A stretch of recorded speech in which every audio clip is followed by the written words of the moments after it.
Today is the day that you've all been waiting for. Today is the day we make our own hair oil.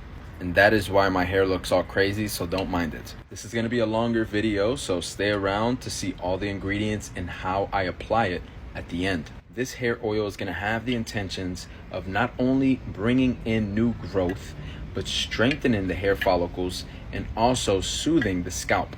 I'm gonna be using herbs that some of you guys may not have access to, and that is okay. So pause the video right now, screenshot this, and these are the main herbs that anybody could use. Everything else I use is going to be extra. Now for this video, you're gonna need a couple things at home. First up is an oil. Now you can use many different oils, from olive oil to coconut oil. You have grapeseed oil, but I'm going to use an avocado oil. Now whichever one you use, you want it to be of good quality and you want it to be organic. Spend a little money on it. You're gonna need a stainless steel or glass bowl. You're also gonna need a pan that can fit it. I want you to fill up this bottom pan with water. You're gonna fill up enough water to where this is floating inside. What we're gonna be doing is called the double boiler technique. Some people may call it different.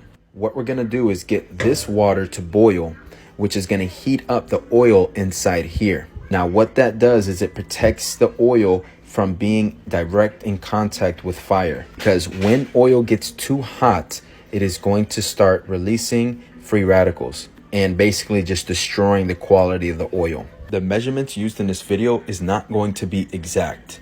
However much oil that you want to have reserved is how much you're going to put inside the bowl.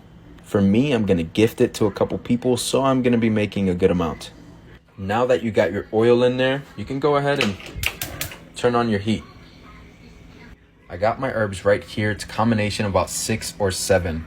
Now, depending on the main focus of your oil is going to be what herbs you put the most of. For example, the rosemary is going to be used for hair growth and thickness, but the hibiscus is going to use to soothe the scalp. So if you have inflammation on the scalp, throw a bunch of this in there. Here's some dandelion root to bring circulation to the scalp. Here's some hibiscus to soothe the scalp. Some nettle leaf to bring some nutrients to the scalp and also an anti-inflammatory. Now you're going to leave this boiling for about 30 minutes to an hour. When the water goes down, simply just refill it. Now we strain.